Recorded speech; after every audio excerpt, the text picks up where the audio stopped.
Welcome to Mamma's kitchen. Mamma's kitchen ഇന്ന് വളരെ രുചികരവും വളരെ വ്യത്യസ്തം എന്ന് പറയാൻ പറ്റില്ല, നമ്മുടെ വീടുകളിൽ എല്ലാ ദിവസവും ഉണ്ടാക്കുന്ന ഒരു പലഹാരവുമായിട്ടാണ് മമ്മ ഇന്ന് വന്നിരിക്കുന്നത്. എന്താ മമ്മ? നമ്മുടെ പൂ പോലത്തെ ഇഡലി.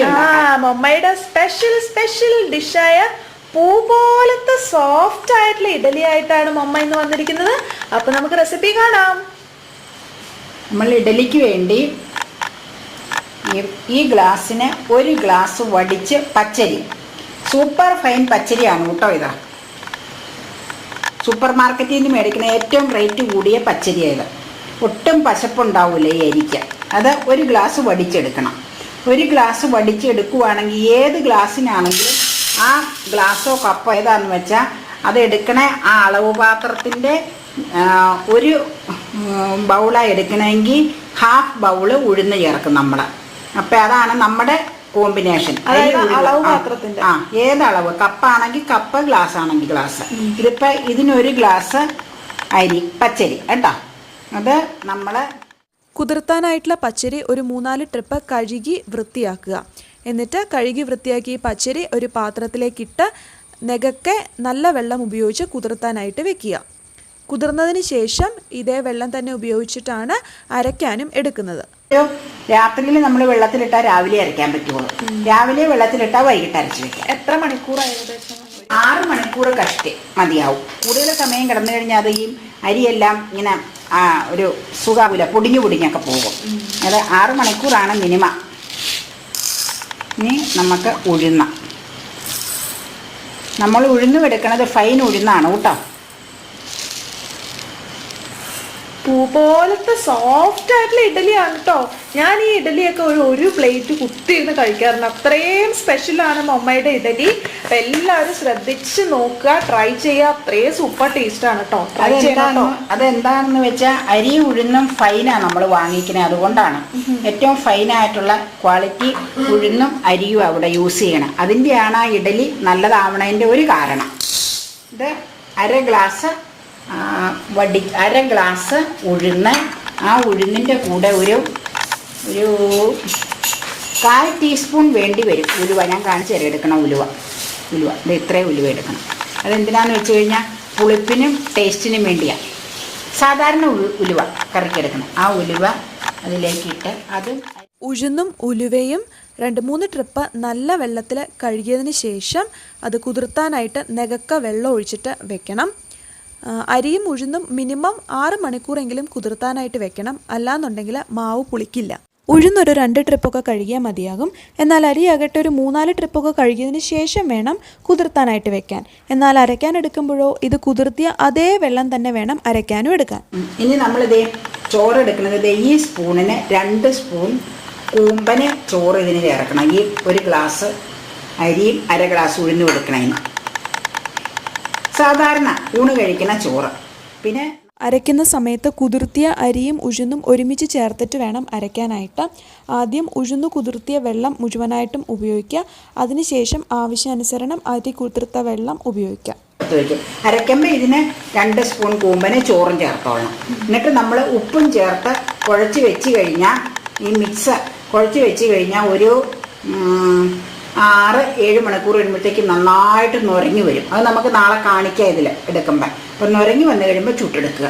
അപ്പം നല്ല സൂപ്പർ ഫൈൻ ഇഡലി ആയിരിക്കും. ഇത്രയേ ഉള്ളൂ. ഇൻഗ്രീഡിയൻസ് ഇത്രയേ ഉള്ളൂ. ഇനി ഇത് കഴിയേച്ച് വേണം, ഞാൻ പറഞ്ഞല്ലോ, മുടി വയ്ക്കാൻ. ശരി, നമ്മൾ ഇന്നലെ ഇഡലിക്ക് വേണ്ടി 1 ഗ്ലാസ് അരി, 1/2 ഗ്ലാസ് ഉഴുന്ന്, ഒരു 2 ടേബിൾ സ്പൂൺ ചോറ്, പിന്നെ 1 വാളം ഉഴുന്ന് ഇന്നലെ നമ്മൾ എടുത്ത് കാണിച്ചായിരുന്നു. അത്രയും സംഗതി ഉപ്പ് ചേർത്ത് വെള്ളവും ചേർത്ത് അരച്ച് വെച്ചിട്ട് അത് രാവിലെ പൊങ്ങിയതാണ് കേട്ടോ. പൊങ്ങിയത് ഇപ്പം നമ്മൾ ചുടാനായിട്ട് തുടങ്ങുവാണ്. അതിനായിട്ട് നമ്മൾ അപ്പച്ചെമ്പിലാണ് നമ്മൾ പുഴുങ്ങണത്. അപ്പച്ചെമ്പ് അടുപ്പത്ത് വെച്ച് വെള്ളം ഒന്ന് തികന്നു വന്നിട്ടുണ്ട്. അതിൽ നമ്മൾ എന്നാ ചെയ്യേണ്ടതെന്ന് വെച്ചാൽ അപ്പച്ചെമ്പ് ടൈമിലാണ് തികന്ന് വന്നതുകൊണ്ട് ഞാൻ ഗ്യാസ് ഇതിന് വേണ്ടി ഒന്ന് സിമ്മിലാക്കിയത്. അത് ഒഴിച്ചു കഴിഞ്ഞാൽ ഫുള്ളിലേക്ക് വെക്കണം. അതിൽ നമ്മൾ ഈ തട്ടിൽ അപ്പച്ചെമ്പിൻ്റെ തട്ട അതിൽ സ്വല്പം എണ്ണ പുരട്ടണം. എന്തിനാന്ന് വെച്ച് കഴിഞ്ഞാൽ ഈ ഇഡലി എഴുന്നതിൽ നിന്ന് പോരാൻ വേണ്ടി ഒരു ഡോട്ട് മതി. എന്നിട്ട് നമ്മൾ കൈകൊണ്ട് ചുറ്റും കിണ്ണത്തിൽ നിറച്ച് സ്പ്രെഡ് ചെയ്യിക്കണം. അല്ലെങ്കിൽ തൂത്ത് സ്പ്രെഡ് ചെയ്തില്ലെങ്കിൽ ആ ഭാഗത്ത് മാത്രം കൂടിയിരുന്ന വിട്ട് പോരില്ല. ഇങ്ങനെ വട്ടയപ്പം ചുടുമ്പോഴും എല്ലാ ഇങ്ങനെയുള്ള കിണ്ണത്തിൽ കോരി ചുരുന്ന എല്ലാ അപ്പങ്ങൾക്ക് നമ്മളങ്ങനെ എണ്ണ തൂക്കണം. പൊളിഞ്ഞു പോരാൻ നേരെ മറിച്ച് ഈ തട്ട് നോൺ സ്റ്റിക്ക് ആണെങ്കിൽ എണ്ണ വെക്കേണ്ട കാര്യമില്ല. ഇനി നമുക്ക് മാവ് കോരി ഒഴിക്കാം കേട്ടോ. നമ്മുടെ നന്നായിട്ട് പൊങ്ങിയിട്ടുണ്ട് മാവ്. ഈ മാവ് കോരി ഒഴിക്കുക.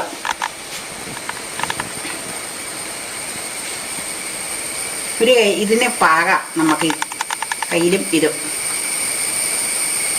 ഒത്തിരി ഇതിൽ നിറഞ്ഞ് കവിഞ്ഞിരുന്ന എന്നാന്ന് വെച്ചാൽ ഒത്തിരി പുറത്തേക്ക് ബൾജ് ചെയ്ത് പോരും. ഇഡലി വെന്ത് കഴിയുമ്പോൾ അതൊരു സുഖമില്ല കാണാൻ. പൂ പോലത്തെ ഇഡലി വേണമെങ്കിൽ ഇത്രയും കവിഞ്ഞു വരരുത്. അപ്പം ഇതിൽ വെന്ത് വരുമ്പോൾ പൊങ്ങിയത് കൊണ്ട് കുറച്ച് ഇങ്ങനെ പൊങ്ങി വരുമല്ലോ മീതേക്ക്. അപ്പം കറക്റ്റായിരിക്കും അളവ്. ഇനി നമുക്ക് ഫുൾ ഫ്ലെയിം ആക്കി വെച്ച് അടുപ്പത്തേക്ക് വയ്ക്കാം. അടുപ്പത്ത് ഈ ഗ്യാസ് അടുപ്പിൽ പ്രഷർ കുക്കറിൽ ഇത് വേവിക്കാം കേട്ടോ. ഞാൻ ഇതിലാണ് അപ്പച്ചെമ്പിൽ എപ്പോഴും പുഴുങ്ങാറ്.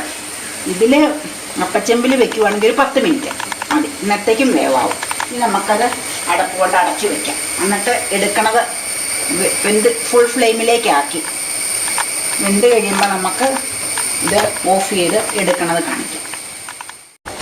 ഇനി നമ്മൾ ഇഡലി വെന്തോന്ന് നോക്കാനായിട്ടൊന്ന് തുറന്നു. എങ്ങനെയുണ്ട്? അടിപൊളി. നന്നായിട്ട് വെന്തു. കൂടുതൽ വെന്ത് കഴിഞ്ഞാൽ കുഴപ്പം എന്നാന്ന് വെച്ച് കഴിഞ്ഞാൽ ഇതിലൊക്കെ ഇങ്ങനെ വിള്ളൽ പോലെ വരും. മോൾ ഭാഗം ഇങ്ങനെ വല്ലാതെ ഇങ്ങനെ വിണ്ട് കീറിപ്പോവും. അപ്പം ഈ കറക്റ്റ് വേവിന് എടുത്തോളണം. പിന്നെ ഒരു കാര്യം കൂടെ പറയാൻ, പുതിയ ആൾക്കാർക്കാണെങ്കിൽ സംശയം ഉണ്ടെങ്കിൽ നമ്മൾ അപ്പത്തിനൊക്കെ ചെയ്യുമ്പോൾ ഒരു ഇറുക്കിളി കൊണ്ട് കുത്തി നോക്കിയാൽ വേവ് അറിയാൻ പറ്റും. ഇതിപ്പോൾ അമ്മ എപ്പോഴും എടുക്കണോണ്ട് അതിൻ്റെ ആവശ്യമില്ല. ഇനി നമുക്കിത് മാറ്റി വെക്കുക. ഇവിടെ വെച്ചിട്ട് തന്നെ ഇടയിൽ വെച്ച് കഴിഞ്ഞാൽ റൂം ടെമ്പറേച്ചറിൽ അത് തണുക്കണം. തണുത്ത് കഴിയുമ്പോഴാണ് നമ്മൾ സ്പൂണ് കൊണ്ട് അതിൻ്റെ സൈഡിൽ നിന്ന് വിടിയിച്ച് എടുക്കണത്. അപ്പം ഇങ്ങനെ ചൂടോടുകൂടി അടർത്തി കഴിഞ്ഞാൽ അടിയിലിരിക്കുന്നതൊക്കെ വിട്ടു പോരുമില്ല. ഇതിരിക്കും. നന്നായിട്ട് തണുത്ത് കഴിയുമ്പോൾ നമുക്ക് ഈ സ്പൂണ് കൊണ്ട് എടുക്കണത് കാണിക്കാം നമുക്ക് എങ്ങനെയാണെന്ന്. എടുത്ത് വേറെ കണ്ടെയ്നറിലേക്ക് മാറ്റി അടുത്ത ട്രിപ്പ് വെക്കാം. ഇനിയിപ്പോൾ അടുത്ത ട്രിപ്പ് ഇതിലേക്ക് വെക്കുക.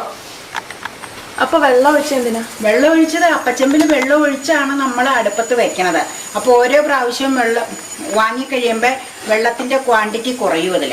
അപ്പോൾ വെള്ളം അതിലില്ലെങ്കിൽ തിരിച്ചു പോകില്ലേ. അപ്പം അതിന് വേണ്ടി വെള്ളം കുറയണനുസരിച്ച് അപ്പം മുഴുങ്ങണ പാത്രത്തിൽ വെള്ളം ഒഴിച്ചോളണം. അതങ്ങനെ ഉള്ളതാണ്. ഇത് വേണമെങ്കിൽ നമുക്ക് രണ്ടും ഒറ്റ ട്രിപ്പിന് ഇങ്ങനെ വെക്കാം. ഒരു തകരാറുണ്ടാന്ന് വെച്ച് കഴിഞ്ഞാൽ നൊരഞ്ഞ് മുകളിലേക്ക് അപ്പം പൊങ്ങി വരുമ്പോൾ ചിലപ്പോൾ ഈ രണ്ട് തട്ടുകളും തമ്മിൽ മുട്ടിക്കഴിഞ്ഞാൽ അതിൻ്റെ അപ്പത്തിൽ ആ ഷേപ്പിനൊരു വ്യത്യാസം വരും. അതെനിക്ക് ഇഷ്ടമല്ല. അതുകൊണ്ട് ഞാൻ ഓരോ ട്രിപ്പായിട്ട് ഇച്ചിരി ഗ്യാസ് പോകും എങ്കിലും ഞാൻ അതങ്ങനെ എടുക്കാറുള്ളൂ. എനിക്കിഷ്ടമല്ല ഇങ്ങനെ ഈ ജാമായിട്ടൊക്കെ ഇരിക്കണം. അതുകൊണ്ടാണ്. അത്രേ ഉള്ളൂ സംഭവം. പിന്നെ കുക്കറിൽ പുഴുങ്ങണവർക്ക് കുക്കറിലും പുഴുങ്ങാം. അത്രേ ഉള്ളൂ. ഇങ്ങനെ നമ്മുടെ ഇഡലി പുഴുങ്ങാൻ വെച്ചത് എടുത്ത് വെച്ച് തണുത്തു ഒരു ട്രിപ്പ്. അത് നമുക്കൊന്ന് ഇതിൽ നിന്ന് അടർത്തിയെടുക്കാം കേട്ടോ. തട്ടിൽ നിന്ന് ചൂടാറിയതിന് ശേഷം. ചൂടാറി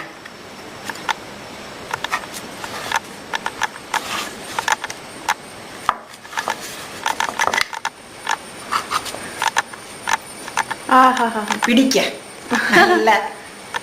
ഓ എന്തൊരു സോഫ്റ്റ് ആക്കണ്ടോ. ഇഡലി കാണുമ്പോ തന്നെ അറിയാം അതിന്റെ സോഫ്റ്റ്നെസ് എന്തോരാണെന്ന്. എന്റെ മകള് പറയണ പൂ പോലത്തെ ഇഡലി. അതുപോലെ തന്നെ നല്ല പൂ പോലത്തെ സോഫ്റ്റ് ആയിട്ടുള്ള ഇഡലിയാണ്. എന്റെ ഭർത്താവ് പറയണ എങ്ങനെയാന്ന് വെച്ച് കഴിഞ്ഞാ നല്ല പഞ്ഞിക്കട്ട പോലത്തെ ഇഡലി. കണ്ടാ ഇഡലി തൊടുമ്പോ തന്നെ അതിന്റെ സോഫ്റ്റ്നെസ് അറിയാം. ഞാൻ ഇവിടെ വയ്ക്കാം. ഇപ്പൊ രണ്ടുപേരും എപ്പോഴും പറയും ഇത് പ്രധാനമായിട്ട് ഇതിന്റെ എന്താന്ന് വെച്ച് കഴിഞ്ഞാൽ സൂപ്പർ ഫൈൻ അരിയാണ് നമ്മൾ പച്ചരി വാങ്ങിക്കണത് സൂപ്പർ മാർക്കറ്റിൽ നിന്ന്. 1. 2 സൂപ്പർ ഫൈൻ മോറിൽ നിന്നുള്ള ഏറ്റവും ബെസ്റ്റ് ആയിട്ടുള്ള ഉഴുന്ന ഉപയോഗിക്കുന്നത്. അപ്പൊ ഒരു പ്രത്യേകത എന്നാന്ന് വെച്ച് കഴിഞ്ഞാൽ പിന്നെ നന്നായിട്ട് നമ്മൾ അരയ്ക്കുമ്പോ പിന്നെ ഞാൻ പറഞ്ഞില്ലേ ചോറ് ചേർക്കും അരയ്ക്കുമ്പോ. അപ്പം നമ്മൾ ഏറ്റവും നല്ല സാധനം ഉപയോഗിച്ച് കഴിഞ്ഞാൽ ഏറ്റവും നല്ല ഇതുണ്ടാവും എന്നുള്ളതിൻ്റെ ഉത്തമ ഉദാഹരണമാണ് നമ്മുടെ ഇഡലിയിൽ തന്നെ നമ്മൾ കണ്ടിട്ടില്ലേ. നമ്മൾ ഇഡലിക്കും അപ്പത്തിനും വട്ടയപ്പത്തിനും പാലപ്പത്തിനും ഇതിനുമെല്ലാം ഉപയോഗിക്കുന്നത് ദോശയ്ക്കുമൊക്കെ ഈ അരി മാത്രമേ ഉപയോഗിക്കുള്ളൂ. ഇങ്ങനെയാന്ന് വെച്ചാൽ അറേഞ്ച് ചെയ്തു. ഇനി അടുത്ത ട്രിപ്പ് ഓ എന്തൊരു സോഫ്റ്റാ മമ്മ. അടുത്ത നാളെ ഹോസ്റ്റലിൽ കൊണ്ടുപോകാം ഒരു ട്രിപ്പ്. രാവിലെ ബ്രേക്ക്ഫാസ്റ്റ് കഴിക്കാം. കൊതി വരുന്നു സോഫ്റ്റ്നെസ് കാരണം.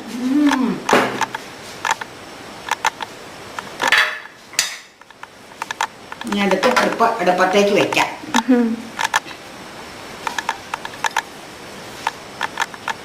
അപ്പൊ മമ്മ സൂപ്പർ സ്പെഷ്യൽ ഇഡലിയാണിത്.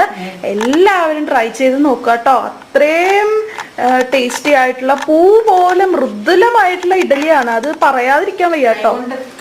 ആ അത്രയും സോഫ്റ്റ് ആണ്. ഇങ്ങനെ പിടിച്ചാ അറിയാം. ഇങ്ങനെ കാണാൻ മേല. ഇങ്ങനെ സോഫ്റ്റ്നെസ് അറിയണമെങ്കിൽ ഇങ്ങനെ പിടിച്ച. പിന്നെ ഇതിന്റെ ബാക്ക് ഇങ്ങനെ ഇരിക്കണം. അത് നമ്മള് എണ്ണ പെരട്ടി, ഇത് ബാക്ക് സൈഡാ, എണ്ണ പെരട്ടി വേവിക്കാൻ വെച്ചിട്ട് നന്നായിട്ട് തണുത്ത് കഴിഞ്ഞ് അതിൽ നിന്ന് അടർത്തി എടുക്കുമ്പോഴാണ് ഇങ്ങനെ വിട്ട് കിട്ടണം. നമ്മുടെ വട്ടയപ്പം ഇങ്ങനെയല്ലേ എപ്പോഴും ഇരിക്കണം. എല്ലാരും പറയും അകവും പുറവും ഒരുപോലെ ഇരിക്കണം. ഇത് കണ്ടോ, മുൻവശം ഇത് ഇങ്ങനെ നീറ്റായിട്ടിരിക്കണം ബാക്ക്, അല്ലെങ്കിൽ അമ്മയ്ക്ക് ഇഷ്ടമല്ല. ചട്നി പറഞ്ഞേ.